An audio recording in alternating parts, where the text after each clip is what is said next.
Welcome back. Tonight, we're journeying through another chapter in the Neverending story. Bastian finally gets to be part of the story. Let's see where Bastian's wishes will take us tonight. Sweet dreams. "Moonchild, I'm coming," Bastian repeated in the darkness. He felt something indescribably sweet and comforting flow into him from the name and fill his whole being. So he said it again and again. "Moonchild, Moonchild, I'm coming. Moonchild, here I am." But where was he?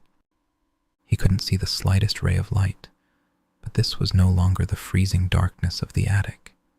This was a warm, velvety darkness in which he felt safe and happy.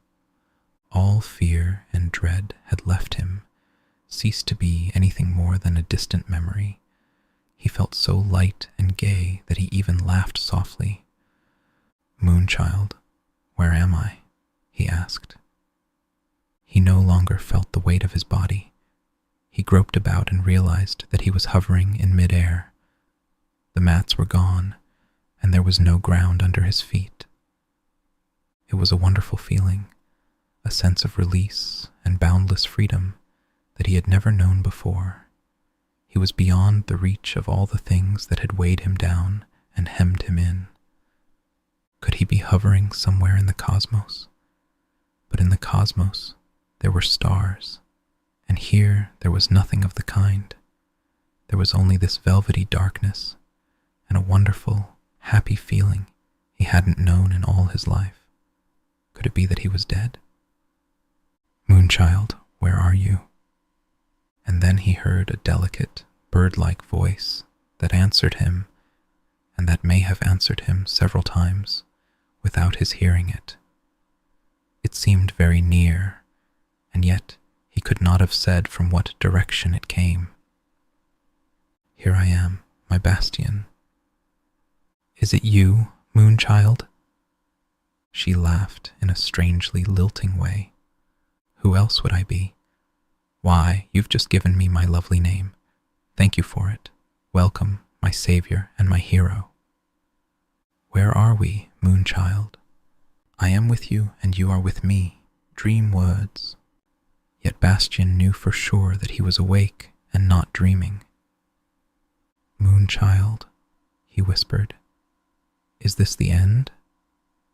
"No," she replied. "It's the beginning." "Where is Fantastica, Moonchild? Where are all the others? Where are Atreyu and Falkor? And what about the old man of Wandering Mountain and his book? Don't they exist anymore?" "Fantastica will be born again from your wishes, my Bastian. Through me, they will become reality." "From my wishes?" Bastian repeated in amazement. He heard the sweet voice reply, "You know they call me the Commander of Wishes. What will you wish?" Bastian thought a moment. Then he inquired cautiously, "How many wishes have I got?" "As many as you want, the more the better, my Bastian. Fantastica will be all the more rich and varied." Bastian was overjoyed. But just because so infinitely many possibilities had suddenly been held out to him, he couldn't think of a single wish. "I can't think of anything," he said finally. For a time there was silence, and then he heard the bird-like voice. "That's bad." "Why?" "Because then there won't be any more Fantastica." Bastian made no answer. He felt confused. His sense of unlimited freedom was somewhat marred by the thought that everything depended on him. "Why is it so dark, Moonchild?" he asked. "The beginning is always dark, my Bastian." "I'd awfully like to see you again, Moonchild, the way you were when you looked at me." Again he heard the soft, lilting laugh. "Why are you laughing?" "Because I'm happy." "Happy? Why?" "You've just made your first wish." "Will you make it come true?" He held out his hand and felt she was putting something into it. Something very small, but strangely heavy. It was very cold and felt hard and dead. "What is it, Moonchild?" "A grain of sand," she replied. "All that's left of my boundless realm. I make you a present of it." "Thank you," said Bastian, bewildered. What on earth could he do with such a gift? If at least it had been something living. As he was mulling it over, he felt something wriggling in his hand. He raised his hand to see what it was. "Look, Moonchild," he whispered. "It's glowing and glittering, and there, look, a little flame is coming out of it. No, it's not a grain of sand. It's a seed. It's a luminous seed, and it's starting to sprout." "Well done, my Bastian," he heard her say. "You see how easy it is for you." Barely perceptible at first, the glow of the speck in Bastian's palm grew quickly, making the two child faces, so very different from each other, gleam in the velvety darkness. Slowly, Bastian withdrew his hand, and the glittering speck hovered between them like a little star. The seed sprouted so quickly that one could see it grow. It put forth leaves and a stem and buds that burst into many-colored, phosphorescent flowers. Little fruits formed, ripened, and exploded like miniature rockets, spraying new seeds all around them. From the new seeds grew other plants, but these had different shapes. Some were like ferns or small palms, others like cacti, bulrushes, or gnarled trees. Each glowed a different color. Soon, the velvety darkness all around Bastian and Moonchild, over and under them and on every side, was filled with rapidly growing, luminous plants. A globe of radiant colors, a new, luminous world hovered in the nowhere and grew and grew. And in its innermost center, Bastian and Moonchild sat hand in hand, looking around them with eyes of wonder. Unceasingly, new shapes and colors appeared. Larger and larger blossoms opened, richer and richer clusters formed, and all this in total silence. Soon, some of the plants were as big as fruit trees. There were fans of long emerald green leaves, flowers resembling peacock tails, with rainbow-colored eyes, pagodas consisting of superimposed umbrellas of violet silk. Thick stems were interwoven like braids. Since they were transparent, they looked like pink glass lit up from within. Some of the blooms looked like clusters of blue and yellow Japanese lanterns. And little by little, as the luminous night growth grew denser, they intertwined to form a tissue of soft light. "You must give all this a name," Moonchild whispered. Bastian nodded. "Perilyn, the night forest," he said. He looked into the childlike Empress's eyes, and once again, as at their first exchange of glances, he sat spellbound, unable to take his eyes off her. The first time she had been deathly ill. Now she was much, much more beautiful. Her torn gown was whole again. The soft-colored light played over the pure whiteness of the silk and of her long hair. His wish had come true. Bastian's eyes swam. "Moonchild," he stammered. "Are you well again?" She smiled. "Can't you see that I am?" "I wish everything would stay like this forever," he said. "The moment is forever," she replied. Bastian was silent. He didn't understand what she had said, but he was in no mood to puzzle it out. He wanted only to sit there looking at her. Little by little, the thicket of luminous plants had formed a thick hedge around them. As though imprisoned in a tent of magic carpets, Bastian paid no attention to what was happening outside. He didn't realize that Perilyn was growing and growing, that each and every plant was getting big or bigger. Seeds no bigger than sparks kept raining down and sprouted as they hit the ground. Bastian sat gazing at Moonchild. He had eyes for nothing else. He could not have said how much time had passed when Moonchild put her hand over his eyes. "Why did you keep me waiting so long?" he heard her ask. "Why did you make me go to the old man of Wandering Mountain? Why didn't you come when I called?"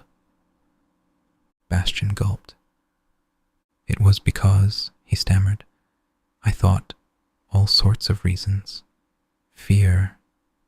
Well, to tell you the truth, I was ashamed to let you see me." She withdrew her hand and looked at him in amazement. "Ashamed? Why?" Because, Bastian stammered, you must have expected somebody who was right for you." "What's wrong with you?" she asked. "Aren't you right for me?" Bastian felt that he was blushing.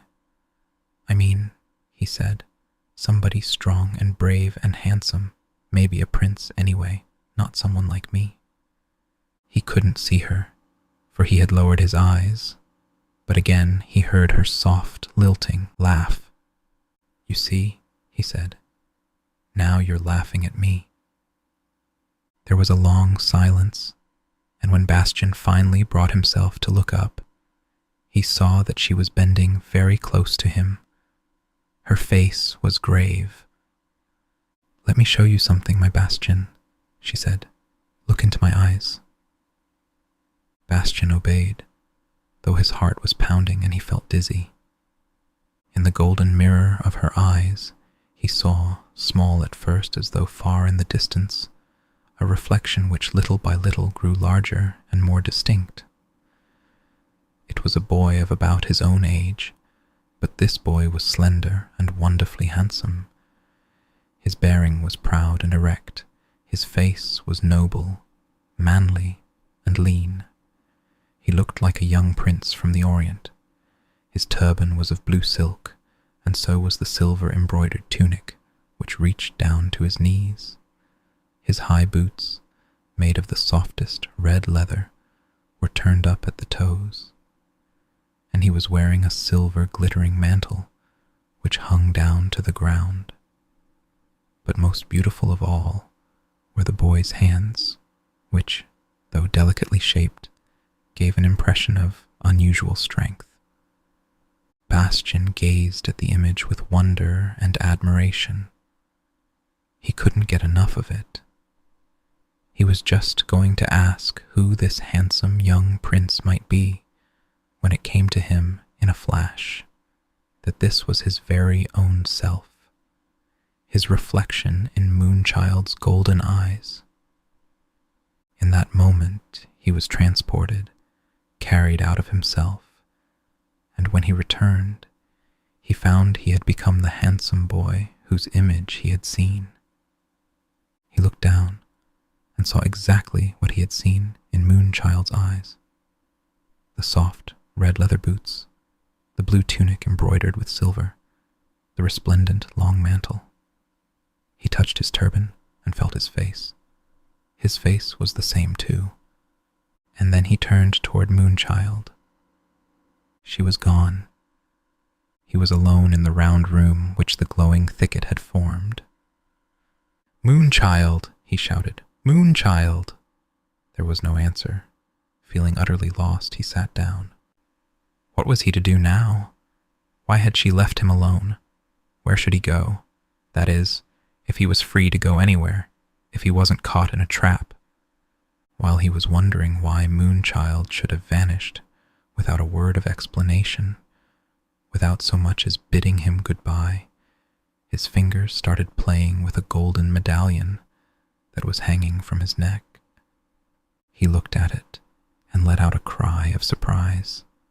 It was Auryn, the gem, the childlike Empress's amulet, which made its bearer her representative, Moonchild had given him power over every creature and thing in Fantastica, and as long as he wore that emblem, it would be as though she were with him. For a long while, Bastian looked at the two snakes, the one light, the other dark, which were biting each other's tail, and formed an oval. Then he turned the amulet over, and to his surprise found an inscription on the reverse side. It consisted of 4 words in strangely intricate letters: "Do what you wish." There had been no mention of such an inscription in the Neverending story. Could it be that Atreyu hadn't noticed it? But that didn't matter now. What mattered was that the words gave him permission, ordered him, in fact, to do whatever he pleased. Bastian approached the wall of luminous plants to see if he could slip through somewhere. To his delight, he found that the wall could easily be thrust aside like a curtain. Out he stepped. In the meantime, the night plants had kept on growing, gently but irresistibly, and Perilyn had become a forest such as no human eye had ever beheld. The great trunks were now as high and thick as church towers, and still growing. In places, these shimmering, milky white pillars were so close together that it was impossible to pass between them, and seeds were still falling like a shower of sparks. On his way through the luminous forest, Bastian tried hard not to step on the glittering seeds that lay on the ground, but this soon proved impossible. There simply wasn't a foot's breadth of ground from which nothing was sprouting. So he stopped worrying and went wherever the giant trees left a path open for him. Bastian was delighted at being handsome. It didn't bother him that there was no one to admire him. On the contrary, he was glad to have the pleasure all to himself. He didn't care a fig for being admired by the lugs who had always made fun of him. If he thought of them at all, it was almost with pity. In this forest, where there were no seasons and no alternation of day and night, the feeling of time was entirely different from anything Bastian had ever known. He had no idea how long he had been on his way, but little by little his pleasure in being handsome underwent a change. He began to take it for granted. Not that he was any less happy about it, but now he had the feeling that he had never been any different. For this, there was a reason which Bastian was not to discover until much later. The beauty that had been bestowed on him made him forget, little by little, that he had ever been fat and bow-legged. Even if he had known what was happening, he would hardly have regretted the loss of this particular memory. As it happened, he didn't even realize that he had forgotten anything, and when the memory had vanished completely, it seemed to him that he had always been as handsome as he was now. At that point, a new wish cropped up. Just being handsome wasn't as wonderful as he had thought. He also wanted to be strong, stronger than anybody, the strongest in the world. While going deeper and deeper into the night forest, he began to feel hungry. He picked off a few of the strangely shaped, luminous fruits and nibbled gingerly to see if they were edible. Edible was no word for it. Some were tart, some sweet, some slightly bitter, but all were delicious. He ate as he walked, and felt a miraculous strength flowing into his limbs. In the meantime, the glowing underbrush around him had become so dense that it cut off his view on all sides. To make matters worse, lianas and aerial roots were becoming inextricably tangled with the thicket below. Slashing with the side of his hand as if it had been a machete, Bastian opened up a passage, and the breach closed directly behind him, as if it had never been. On he went, but the wall of giant tree trunks blocked his path. Bastian grabbed hold of 2 great tree trunks and bent them apart. When he had passed through, the wall closed soundlessly behind him. Bastian shouted for joy. He was the lord of the jungle. For a while he amused himself, opening paths for himself, like an elephant that has heard the great call. His strength did not abate. He had no need to stop for breath. He felt no stitch in his side, and his heart didn't thump or race. But after a while, he wearied of his new sport. The next thing he wanted was to look down on his domain from above, to see how big it was. He spat on his hands, took hold of a liana, and pulled himself up hand over hand, without using his legs, as he had seen acrobats do in the circus. For a moment, a vision, a pale memory of the past, came to him of himself in gym class, dangling like a sack of flour from the bottommost end of the rope, while the rest of the class cackled with glee. He couldn't help smiling. How they would gape if they saw him now. They'd be proud to know him, but he wouldn't even look at them.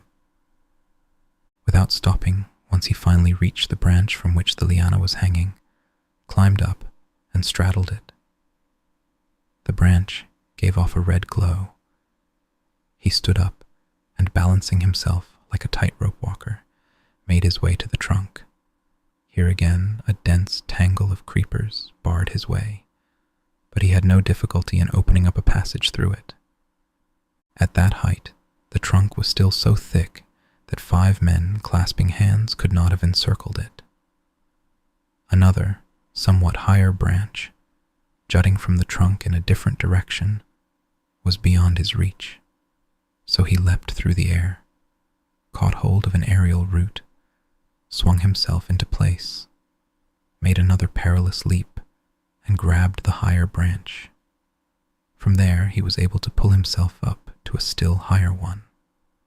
By then, he was high above the ground, at least 300 feet, but the glowing branches and foliage still obstructed his view. Not until he had climbed to twice that height were there occasional spaces through which he could look around. But then the going became difficult, because there were fewer and fewer branches. And at last, when he had almost reached the top, he had to stop, for there was nothing to hold on to but the smooth, bare trunk, which was still as thick as a telegraph pole.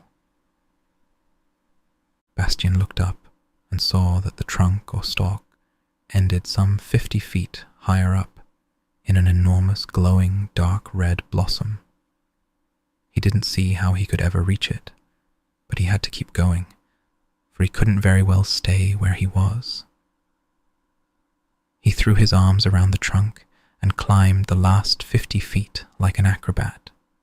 The trunk swayed and bent like a blade of grass in the wind.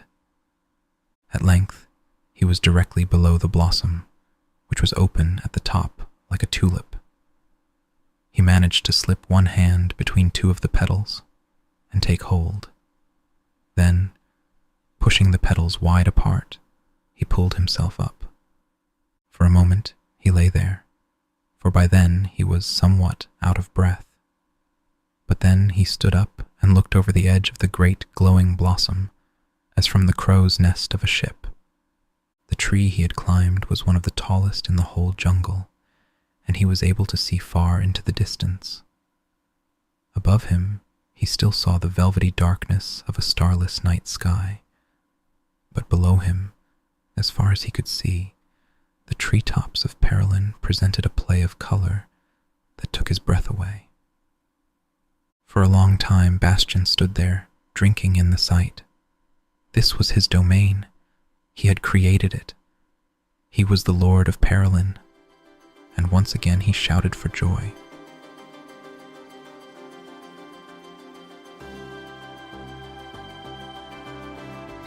That's where we'll end our story for tonight. Thank you for letting me join you on your way to sleep. If you liked our time together, there are many more stories in previous episodes to help you drift off. As we finish tonight's tale, I wish you a peaceful night and restful sleep. Good night. Until next time, rest well.